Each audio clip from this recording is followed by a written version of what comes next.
Hi, this is 𝐬𝐻𝐫𝐾, and here's Autism Real Talk video 2. And again, these videos I'm going to make whenever some stimulus happens. I see something, do something, smell something, taste something, or something happens and randomly my autistic mind just, explodes from there and into all these chains of thoughts. And when that happens, I decide to make a video about it so that people could best understand us better. And of course, I hope that I'm inspiring other people to do likewise. But anyway, what happened earlier today, just a little while ago, is that my group project for Christian Heritage class at Vanguard University were getting ready for our presentation today, which took place. I just have, I think, like one more assignment to turn in, and then I'm done with that class. It was an 8-week class, and I'm very, very relieved of that because it was a very busy class, time-consuming. And so earlier today we were getting ready, we were scrambling to make sure that everything is perfect, or at least relatively perfect. We were texting back and forth to each other because everything's virtual. We had to do things via text, email, Google Slides, and such. And I started to think we sort of had this one person sort of become leader, or at least I noticed that this group member of ours took a lead and sort of became the leader, the group text, and getting a skeletal outline of all the slides, the Google Slides and such. And I'm thinking about, every project needs to have a leader, and so that made my autistic brain go back several years, and that spontaneously made me think of an experience that happened, or multiple experiences that happened at OCC in the fall 2016 semester. So I was taking cell and molecular biology lab, and toward the like 1/3 into the lab, from August to December, our lab instructor switched everything up, so we had new partners and everything, and that lasted for the rest of the semester, even though she said she was going to change it more, but she never did.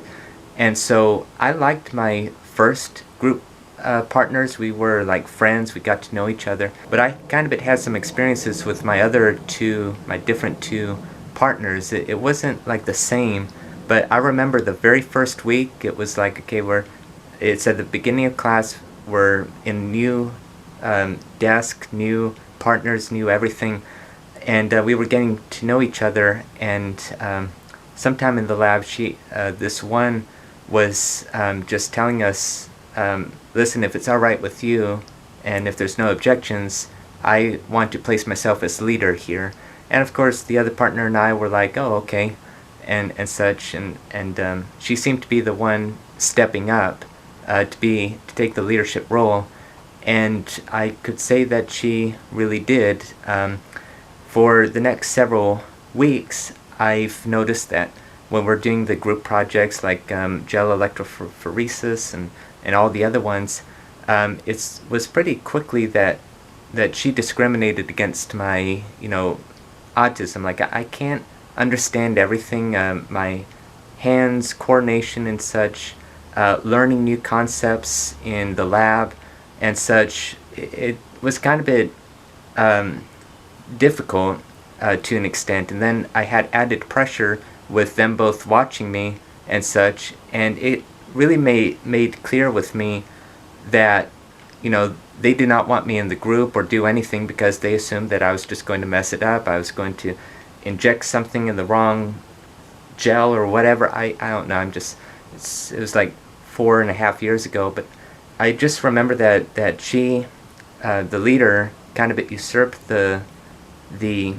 entire our group, and I think it was just 3.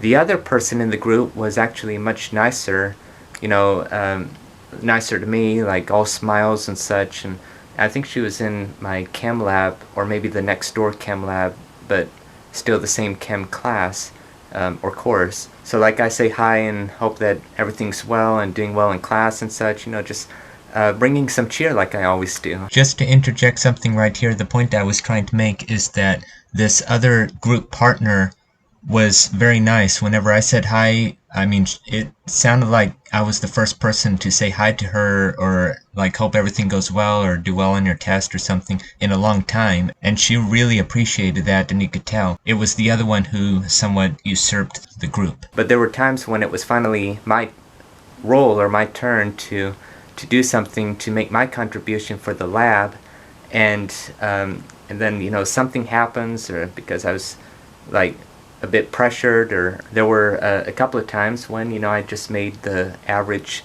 student learning mistake that all students go through, and then they learn from it. But sometimes, at least once, but maybe a couple or a few times when that happened, I started to hear the leader, starting to make small chatter with the other person in some Asian language, because that's where their ancestry is from. In other words, to an extent where I couldn't, where I'm not supposed to hear what they're saying, but I think it was a bit discriminatory or derogatory or something. One last thing to interject, I don't necessarily think that she was 100% trying to be mean or anything like that. I do think that she had thoughts, maybe that I was a very incompetent or clumsy person or whatnot, but if she was really that mean, I'm sure that she would just had said it to my face. But she was taking Chem 185, which is Gen Chem B, and I was taking Chem 180, which is Gen Chem A. And we were in the chemistry building one day, and I was on the upstairs couch studying, and she was studying at the tables a little distance away, and she was done studying, and she got up and she was walking away, and she saw me, we saw each other, and she made a very huge closed-lipped smile, very, very wide for 1 second, and then she dropped it and looked like she really hated the day and such. But she dropped it as she was turning away from me and such, telling me, and in retrospect, that she was just trying to be neighborly, but didn't really mean the smile. So that's something else I just wanted to unload.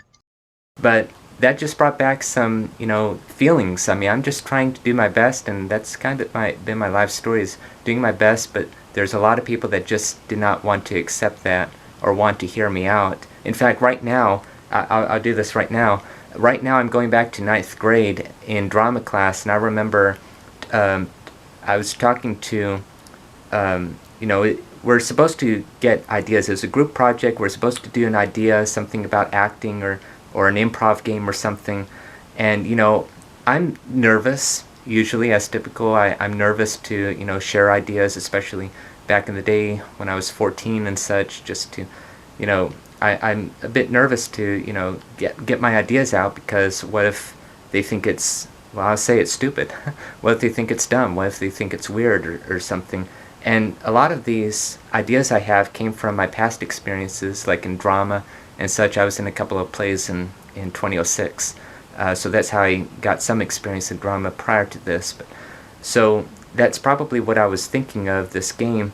And so I'm like, thankfully one person I think saw me and was wondering, oh, do you have an idea?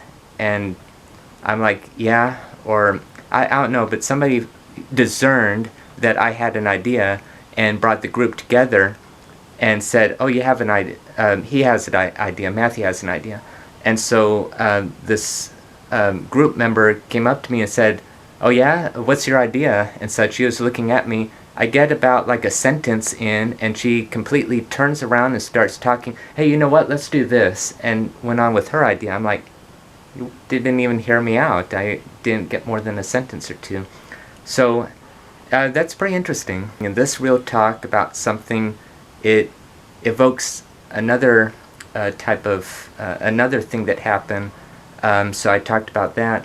And yeah, I'm deciding to keep this in instead of editing too much, because I want anyone watching this, however few people watch this, like my other videos that I'm just trying to make a difference with. I typically edit, but something like this, I'm just spitting and sputtering and stuttering and such, and I think my goal is to have people understand us for who we are, how our minds work, and how our minds go through so many things, but in our mouth, verbally, we just can't explain it as quickly.